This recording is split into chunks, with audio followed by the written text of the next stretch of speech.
Bonjour à toutes et à tous, c'est avec beaucoup de plaisir que je vous accueille sur l'antenne d'ILTV pour le retour de votre magazine d'information Agglo et vous. Tout d'abord, au nom de toute l'équipe d'ILTV, je vous présente tous nos vœux de bonheur et de réussite pour cette nouvelle année 2023. Et voici sans plus tarder le sommaire de cette édition. Premier arrêt de ce magazine, la cité Declercq de Wagny, pour un point sur l'avancement de la rénovation des logements. Nous reviendrons également sur la nouvelle collecte des déchets et sur les aménagements effectués au sein des services de l'agglomération.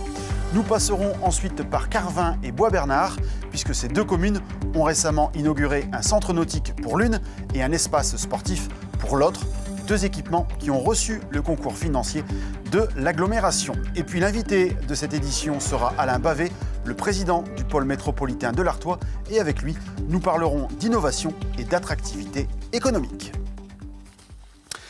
Mais avant de développer tous ces titres, retour en images sur la cérémonie des vœux de l'agglo Hénin-Carvin. Après 3 années passées sans ce rendez-vous traditionnel, le président Christophe Pilch était particulièrement heureux de s'adresser à nouveau aux acteurs de la vie locale. Une soirée conviviale qui avait pour cadre la nouvelle salle des sports de Courrières, la salle Rabelais. Christophe Pilch est donc revenu sur les 3 dernières années de l'agglo Hénin-Carvin et il a également donné une ligne directrice pour 2023. On l'écoute. Je suis très fier de ce que nous avons fait ensemble depuis 3 ans, mais aussi de ce que nous avons donné à voir, la force de l'intérêt général. Parce que c'est vraiment ce qui s'exprime à travers le projet de territoire écologique ou encore à travers ce qu'on a appelé la contractualisation entre les villes et l'agglomération, qui correspond en fait à un véritable plan Marshall pour l'investissement des communes. Je cite ces 2 éléments pour être un peu global, mais la liste de nos réalisations est déjà longue et très concrète. Je pense à l'inauguration des piscines et des salles de sport, à la rénovation engagée dans nos cités minières UNESCO, à la reconversion des friches et au développement des espaces de nature, ou encore au véritable bond que nous avons fait en matière d'économie sociale et solidaire. Je crois que tout cela est très encourageant pour la suite. Même si, bien sûr, le chemin est encore long sur ce territoire où les défis sont particulièrement nombreux à relever. En 2023, soyons solidaires, c'est notre meilleure chance. Et ce n'est pas une belle parole, c'est un bon conseil. Dans ce monde si imprévisible, n'ouvrons pas la porte à une société où la bienveillance n'a plus sa place et où on ne reconnaît plus la valeur unique et supérieure de chaque vie humaine. Classée au patrimoine mondial de l'UNESCO et située dans le périmètre des bâtiments de France, la cité-jardin Declercq de Wagny est engagée depuis 2020 dans un vaste programme de rénovation des logements. Un projet initié dans le cadre de l'ERBM, l'engagement pour le renouveau du bassin minier. On fait un point sur le chantier avec ce reportage. Signé ici même à Wagny en mars 2017, l'engagement pour le renouveau du bassin minier est une réalité pour les habitants de la cité Declercq depuis 2020. Le bailleur Maisons et Cités a en effet engagé un programme de rénovation de 394 logements en 3 tranches de travaux. Objectif principal, réhabiliter ces passoires thermiques. On est ici sur des logements énergivores où on est en classe F et suite à les travaux, on va arriver en classe C. C'est-à-dire qu'on va diviser par 4 la consommation d'énergie primaire. On passe de plus de 400 à moins de 100 kWh par mètre carré par année. Lors d'une récente visite de chantier, les responsables de Maisons et Cités ont fait un point sur l'avancement du projet. Ils ont également évoqué les matériaux utilisés lors de la rénovation des logements, en majorité des T4. Ici, on privilégie les écomatériaux, c'est-à-dire que l'ensemble des isolations, c'est-à-dire aussi bien au niveau des plafonds que des murs, seront réalisés en fibre de bois. Donc différentes épaisseurs, bien entendu, en fonction des besoins, mais voilà, ça permet également d'avoir un impact sur l'environnement. Les habitants ont été impliqués en amont du projet sur les éventuelles transformations des logements. Ils continuent de l'être pendant le chantier, considéré comme une opération à tiroir. Depuis un certain temps, on ne reloue pas les logements qui sont à l'intérieur de la cité pour pouvoir les réhabiter dans un premier temps afin de les proposer aux habitants en place sur la cité et leur permettre d'avoir justement un déménagement temporaire ou définitif à leur choix dans un logement réhabilité avant que l'on fasse les travaux dans leur logement initial. Construite à partir de 1933 pour les mineurs de la fosse 9-9 bis, la cité Jardin de Clères se développe en arc de cercle autour du carreau de fosse. Le lien avec le 9-9 bis est donc étroit et la rénovation doit tenir compte de cette proximité. Effectivement, on est sur une cité qui est classée UNESCO, mais qui est également dans le périmètre ABF, comme vous l'avez souligné, avec la présence de la fosse de Wany juste à côté. Et donc, en fait, on a des prérogatives avec les bâtiments de France et également avec la mission bassin minier pour respecter et mettre aussi en valeur l'aspect architectural et patrimonial de cette cité. En raison de la conjoncture économique et de la pénurie de matériaux, le chantier a pris du retard. Il devrait s'achever en décembre 2024. Depuis le 1er octobre 2022, la collecte des déchets dans notre agglomération a été totalement repensée avec la reprise totale du service en régie. Les services communautaires ont donc dû s'adapter pour faire face à de nouveaux défis. On vous en dit plus avec ce sujet signé Sébastien Zanchetta. Depuis le 1er octobre, date à laquelle l'agglo Hénin-Carvin a repris en régie la collecte des déchets ménagers sur l'ensemble des communes du territoire, un numéro vert permet aux usagers de faire remonter les éventuels dysfonctionnements constatés. À l'autre bout du fil, les assistantes administratives de l'agglo sont chargées de recueillir ces réclamations avant de les transmettre au chef d'exploitation. Les types de réclamations, c'est j'ai pas été collecté. Donc on précise le flux en ordures ménagères ou en tri sélectif. Et des fois, avec le démarrage, c'était j'ai pas été collecté depuis 15 jours. Donc on essaye de rattraper tout ça. Si les appels ont atteint le pic des 60 réclamations par jour en octobre, ceux-ci ont légèrement baissé en novembre et décroissent régulièrement depuis lors. Il faut dire que pour passer de 4 à 14 communes collectées, l'agglo a dû revoir intégralement ses circuits de ramassage. On s'est fait aider par un bureau d'études avec lequel on a regardé la théorie de ces circuits, combien de temps de collecte, le temps qu'il fallait pour les vider, le temps qu'il fallait pour les rejoindre le point de départ du circuit en partant du CTC, en sachant qu'auparavant, nos nouveaux collègues qui viennent de l'entreprise Covette partaient de Wany, alors que maintenant, tous nos camions partent du centre technique communautaire. À cela s'est ajouté un gros travail de terrain pour vérifier la nature des nouvelles voies à collecter. Impasses, voies étroites, grands axes ont ainsi été repérés et identifiés afin d'adapter le matériel et les modes de collecte. Pour être prêt au 1er octobre, on a fait la commande en même temps de 5 BOM. 4 BOM 26 tonnes et une BOM 16 tonnes qui est destinée à la collecte des impasses.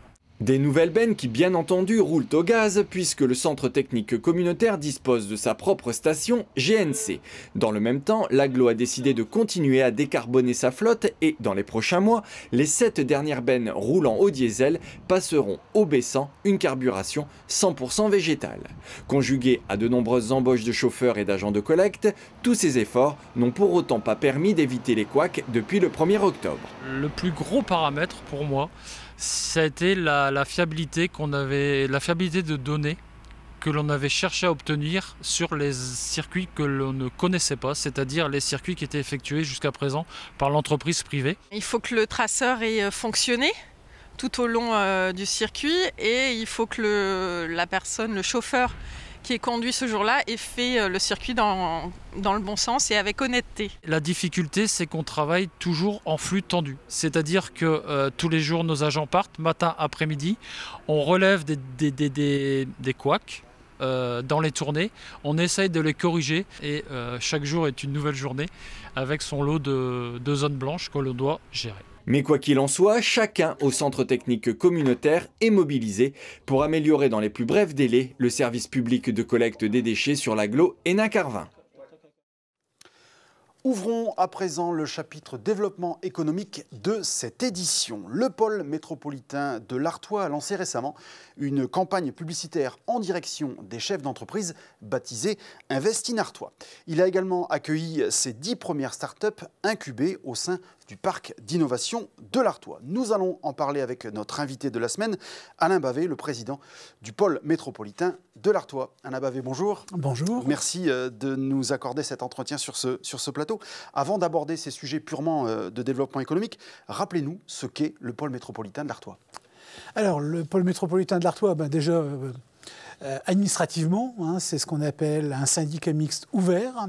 Alors ouvert parce qu'il rassemble 3 communautés d'agglomération, celle de Lens-Liévin, celle du territoire sur lequel nous sommes aujourd'hui d'Hénin-Carvin, et également la communauté d'agglomération Béthune-Bruay-Artois-Romane, autrement dit la Cabalère, et le département du Pas-de-Calais. D'accord. Donc cet organisme, cette structure est relativement récente puisqu'elle est née en 2016 et elle est née d'une volonté politique du territoire suite au travail qui avait été mené par Euralens pour accompagner l'implantation du Louvre à Lens, donc pour effectivement profiter de cet outil extraordinaire pour engager une dynamique à l'intérieur du territoire. Euralens a été là pendant un bon moment. Et puis les territoires se sont aperçus qu'il manquait un outillage politique pour accompagner ce développement-là. Et donc il a été décidé de créer le pôle métropolitain de l'Artois. Quelles sont ses compétences ? Alors, ces compétences, il n'a pas de compétences propres, puisque les agglos, les communes ont déjà un ensemble de compétences, mais le pôle métropolitain de l'Artois est là pour fédérer un certain nombre de projets à l'échelle de ces 3 territoires, qui, je vous rappelle, ça fait quand même 150 communes, 650 000 habitants, c'est-à-dire qu'on est l'un des territoires les plus importants au niveau national, on représente 11% des Hauts-de-France, et donc, effectivement, là, politiquement, on arrive à peser. Mais par contre, les adhérents du pôle métropolitain de l'Artois ont décidé effectivement, pour accompagner ce changement, cette évolution du territoire, de s'attacher à un changement d'image en voulant passer du noir au vert. Ce territoire qui a été porté par un développement industriel à tout va, et notamment représenté par l'exploitation minière, qui est le développement non durable par excellence, les politiques du territoire ont décidé de s'engager dans un autre schéma, avec comme volonté, effectivement, de s'engager collectivement sur la voie de l'éco-transition et de marquer notre territoire par ce saut-là. Et ça a été définitivement acquis en décembre dernier, puisque le pôle métropolitain de l'Artois a adopté une délibération cadre qui sera l'architecture de tout ce qu'il va faire désormais, et tout ce que nous allons faire désormais sera marqué par le saut de l'éco-transition. Très bien. Alors, parmi ce changement d'image se trouve le domaine du développement économique. Je le disais en préambule, le pôle métropolitain de l'Artois a récemment accueilli la première promotion dite des incubés. Ce n'est pas un mot très joyeux, mais bon. Dans le parc de l'innovation de l'Artois, quel est le principe de ce parc d'innovation ? Alors, le parc d'innovation, d'abord, c'est un label régional que nous avons obtenu. Ça n'arrive pas comme ça, puisqu'il est corrélé à des financements qui seront apportés également par la région. Et donc, la région a voulu recentrer, effectivement, sur un certain nombre de poches, l'innovation. Le tout était d'avoir un champ d'innovation bien ciblé. Pour certains, ça aurait pu être l'image, ça aurait pu être l'agroalimentaire, etc. Et nous, tout naturellement, nous avons voulu cibler notre parc d'innovation autour de l'éco-transition. D'accord. Donc, effectivement, ce que nous recherchons, c'est d'accompagner des startups, vous l'avez dit. Parfois, au départ, ce ne sont que des idées. Et de les accompagner. Nous nous sommes équipés avec EY et Entreprises et Cités pour effectivement accompagner et apporter les compétences nécessaires à ces gens qui avaient un projet d'activité dans le cadre de l'éco-transition. Alors c'est large, ça peut être du sport au loisir, ça peut être de la santé, ça peut être de l'industrie, mais qui tous se retrouvent autour de ce champ de l'éco-transition et de les accompagner pour que l'idée, le process devienne demain une véritable réalité économique et qu'elle puisse se développer dans le champ du secteur de l'entreprise, voire même du champ du secteur de l'entreprise industrielle. Donc notre boulot il est là. Mais là, ça c'est la première partie, c'est ce que vous appeliez les incubés. On aura aussi un travail qu'on appelle d'accélération. C'est-à-dire que ces entreprises-là, une fois que l'idée est née, il va falloir les accompagner pour aller plus loin, pour se développer, peut-être pour accompagner des nouveaux process, mais il y a aussi toutes les entreprises qui souhaitent se développer et qui, faute de R&D suffisant dans l'entreprise, faute d'accompagnement en intelligence, on va dire, d'accompagnement économique, se retrouvent à un moment coincés dans leur projet de développement et pourront trouver, grâce au parc d'innovation, une réponse pour dire d'aller encore plus loin et là, effectivement, de développer des entreprises qui existent déjà. D'accord. Alors, les 3 objectifs du parc de l'innovation de l'Artois sont détecter, incuber et accélérer. Quels sont les enjeux à court et à moyen terme pour votre structure ? Les enjeux à court terme, ils sont évidents, notamment avec les incubés. C'est développer de l'activité économique sur le territoire, sur un champ que nous souhaitons absolument développer, qui est celui de l'éco-transition. Et donc, quand on développe de l'activité économique, on développe de l'emploi, on développe de la richesse sur le territoire. Et donc, effectivement, c'est continuer à faire progresser le territoire. Et là, je vous dis, sur l'incubation, sur l'accélération, là, par contre, on est sur à peu près les mêmes champs, mais là, c'est vraiment, effectivement, pour dire de développer en fonction des projets des entreprises sur nos 3 sites totems, que sont la fabrique à Béthune, le Louvre-Lens-Vallée à Lens et les terrasses du Métaphone à Wagny. Donc, sur ces sites-là, effectivement, donner à ces entreprises l'occasion ou tout simplement de se créer ou de se développer. Mais le champ du développement économique est bien sûr notre premier critère. Et d'ailleurs, c'est sur cela que la région financera le parc d'innovation. Ce sera sur le nombre d'entreprises créées, sur le nombre d'emplois développés. Très bien. Alors, nous avons suivi à la rentrée des classes des 10 porteurs de projets de cette première promotion. Rentrée des classes qui s'est déroulée à Béthune et ici à Wagny. On regarde tout de suite le reportage, on en reparle ensuite sur ce plateau. Réunis à Béthune, les 9 porteurs de projets de la première promotion du parc d'innovation de l'Artois ont démarré leur période d'incubation. Tous les projets qui ont été sélectionnés dans le cadre de cette première promotion ont répondu à un appel à projet. On a des personnes jeunes, des personnes moins jeunes, on a des personnes qui sont en emploi, d'autres qui ont déjà une entreprise, qui ont déjà une expérience entrepreneuriale, d'autres dont c'est la première expérience. On a des hommes, des femmes. En fait, c'est très varié et c'est ce qui est intéressant justement dans notre promotion puisque, notamment dans le cadre des séances de co-développement, ils pourront s'apporter mutuellement les uns les autres. Échanger, partager et se confronter à des problématiques inédites, voilà une partie des enjeux de ces temps de travail en commun.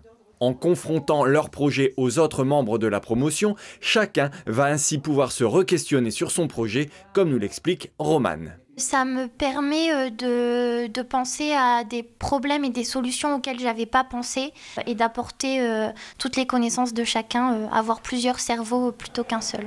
On a envie de venir challenger leur modèle pour le rendre plus sobre et évidemment correspondre aux ambitions de la 3e révolution industrielle. Ces séances de co-développement s'accompagnent également de coaching individuel et de mise en réseau avec tous les intervenants et partenaires d'EY et d'entreprises citées, les 2 opérateurs du parc d'innovation de l'Artois. Dernière composante de l'accompagnement, c'est aussi de l'animation, de l'événementiel, des temps forts, des temps conviviaux, à la fois des matinales, des conférences inspirantes, des temps forts politiques, des visites d'entreprise. Enfin voilà, on a essayé de leur faire un programme le plus complet possible. Suivis de près par les présidents d'Aglo et par le président du pôle métropolitain de l'Artois, ces porteurs de projets développent de nouveaux modèles économiques plus vertueux, en tout cas qui prennent en compte les problématiques environnementales dans leur développement. Leur regroupement au sein du parc d'innovation de l'Artois va ainsi permettre à certains porteurs de projets d'accéder plus directement aux décideurs politiques, à l'image de Nicolas qui développe une association de collecte à vélo de biodéchets. Vu qu'il va y avoir prochainement une obligation réglementaire de mettre en place une solution de tri à la source et de valorisation des biodéchets, ça s'appelle la loi AGEC, anti-gaspillage pour une économie circulaire, qui va concerner tout le monde, particulier comme professionnel, et dès le premier kilo produit. Donc du coup, c'est quand même intéressant pour les collectivités d'avoir cette solution sur le territoire. Pour Nicolas et pour le reste des porteurs de projets, l'ambition est au terme de cette année de créer leur entreprise dans les meilleures conditions et bien évidemment de créer de nouveaux emplois sur le pôle métropolitain de l'Artois. De retour sur le plateau d'Aglo et vous avec Alain Bavet, le président du pôle métropolitain de l'Artois. Il est rejoint par Sébastien Zanchetta qui a réalisé ce sujet et qui est de la rédaction d'ILTV. Sébastien, bonjour. Bonjour. Je vous laisse la parole. Monsieur Bavet, bonjour. Bonjour. Donc on l'a vu dans ce reportage, vous avez longuement échangé justement avec cette première promotion. Comment vous les avez-vous trouvés? Comment je les ai trouvés? Tout d'abord enthousiastes. Ouais. Je pense que c'est vraiment ce qu'on peut retenir de ce premier contact que moi j'ai pu avoir avec cette première promotion d'Incubé. Et effectivement, on retrouve le dynamisme d'un jeune chef d'entreprise qui veut développer son projet, même s'ils n'en sont pas tous au même niveau de maturité à ce jour. Mais je crois qu'il y a vraiment cette volonté de créer son activité. Et puis le fait de se retrouver ensemble plutôt que d'être isolé dans son petit atelier ou dans son laboratoire, je pense que ça crée une véritable dynamique qui permet effectivement d'entretenir collectivement cette flamme qui va les amener à terme à créer leur entreprise. Alors vous l'avez dit tout à l'heure aussi avec des projets très très différents et puis des personnalités aussi très très différentes. Tout à fait, oui, on a des projets vraiment de mise en place de process industriels. Je pense notamment, il y a un projet autour de la prothèse dentaire et de son évolution technique liée à une évolution du cadre administratif. Il y a des projets de santé bien-être, il y a des projets de recyclage, des projets autour du sport loisir. Enfin, vraiment, il y a une variété importante de projets, mais qui tous, à un moment ou un autre, se retrouvent autour de ce thème de l'éco-transition. Lorsque vous avez créé justement, lorsque vous avez recruté plutôt cette première, au recrutement de cette première promotion, est-ce que vous êtes un peu fixé des objectifs pour eux? Quel espoir en fait vous avez pour cette première promotion? L'espoir, il est le même pour tous. On espère qu'ils arriveront au bout de leur projet, puisque c'est un investissement. Il ne suffit pas que de mettre des locaux à disposition pour se retrouver. Il va y avoir des accompagnements. On a un tas d'experts qui sont prêts à intervenir à leur côté pour les conseiller, que ce soit sur le plan économique, sur le plan du process. Enfin, il y a vraiment une batterie d'experts qui est à disposition et qui pourra les accompagner. Donc c'est un gros investissement. Donc ce qu'on espère en retour, c'est qu'effectivement ces projets deviennent réalité et que rapidement ils s'installent de préférence sur le territoire pour y développer leur activité économique. Mais je crois d'ailleurs qu'il y a une charte qui a été signée en ce sens. Justement, il y a aussi des obligations de la part du pôle métropolitain, mais également de la part des personnes qui composent cette promotion. Ce serait un petit peu dommage quand même que ce soit un territoire qui investisse et qu'à la fin de l'opération, ce soit un autre qui en tire les bénéfices. Donc effectivement, il y a passez-moi l'expression, il y a un deal entre les incubés et le pôle métropolitain pour qu'à l'issue de leur processus de création, ils puissent être sur le territoire.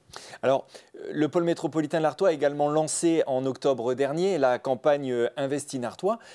En quoi consiste-t-elle cette campagne publicitaire? Alors c'est beaucoup d'audace, oui. Beaucoup d'audace parce que nous sommes sur un territoire qui a souvent été décrié et comme je le disais tout à l'heure, on a une véritable volonté de retournement d'image. Je pense qu'on a un grand nombre d'atouts à mettre en évidence. Tout à l'heure, je parlais de la chaîne des parcs, qui est un symbole même de notre volonté de transformer ce territoire. Et donc, on a dit, le territoire progresse, le territoire a des atouts. Et on a un grand voisin lillois qui parfois recherche aussi des lieux, parce que la métropole lilloise n'est pas extensible à l'infini, allons montrer que nous, voilà, le pôle métropolitain de l'Artois, on est là, et qu'on a des espaces à offrir, mais qu'on a surtout, et c'est bien le marque de cette campagne, on a surtout des gens. Je pense que tout à chacun qui, pour la première fois, découvre le bassin minier, est certes marqué par son paysage, etc., mais très rapidement, la chose dont on nous parle, c'est des habitants du bassin minier.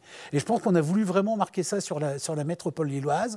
On a fait 6 portraits d'hommes et de femmes, il y a 3 hommes, 3 femmes, de chefs d'entreprise, de salariés, mais de gens qui se sont investis sur ce territoire, qui ont fait le choix d'y travailler, d'y habiter, et qui, aujourd'hui, n'ont envie que d'une chose, c'est d'être rejoints par d'autres, parce qu'ils ont fait le constat que ce bassin minier du Pas-de-Calais était effectivement un lieu où il fait bon y vivre, mais ici où il fait bon faire de l'activité économique. Alors justement, les retours de cette campagne, les premiers retours sont-ils encourageants ? Alors, ils sont tout à fait encourageants. Et je pense que la cible que nous avions, de dire que notre territoire est accueillant, est hospitalier, que nos habitants sont là et prêts à s'investir dans des projets économiques, sont là prêts à s'investir dans des activités de services, ça a vraiment été retenu par tous les gens qui ont été en contact de cette campagne. Alors aujourd'hui, elle s'est déclinée, hein, il y a eu déjà des temps forts. Il y a eu l'affichage dans le métro lillois. Oui. Hein, quand je vous parlais tout à l'heure d'audace, aller investir les stations de métro lilloises où les gens se pressent le matin ou le soir en sortant du boulot, je pense que c'était déjà quelque chose de fort. On a investi également, puisqu'on s'est dit, on est le territoire de l'éco-transition, donc allons jusqu'au bout de notre démarche, les transports les plus économes en énergie. Donc il y a eu le métro, il y a eu aussi le tram. On a eu une campagne sur des rames de tram. On a fait bien sûr aussi une insertion dans la Voie du Nord, dans la page économique. Et là, ça nous semblait tout à fait adéquat, dans la mesure où notre cible était quand même plutôt le monde économique de la métropole. Et puis là, on a quelques insertions, notamment dans l'Eco 21, voilà, des ustensiles de presse qui sont plus directement liés vers le monde de l'entreprise.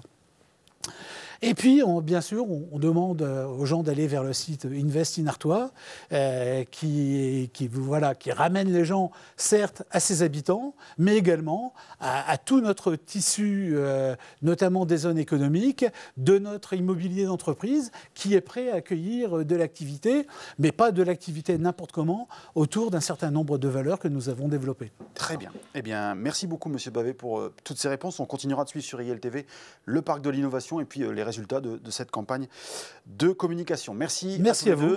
Et nous poursuivons le magazine Aglo-et-vous.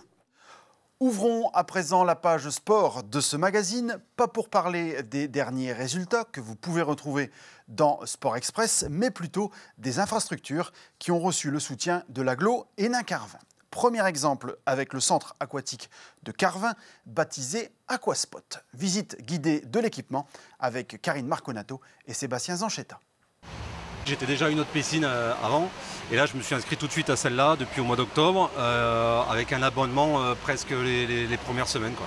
Je fais toutes mes longueurs 2 fois par semaine, tout est propre, on voit que c'est un équipement neuf avec toute l'équipe qui est chaleureux et ils prennent au maximum soin de tous les clients, je pense. Le bassin est top. Il y a 8 couleurs de nage, contrairement à d'autres piscines où j'ai pu aller nager aussi également. Comme Sébastien, ils sont très nombreux à avoir fréquenté et plébiscité Aquaspot, le nouveau centre nautique de Carvin, depuis son ouverture en juin 2022. Un équipement mûri de longue date par la municipalité.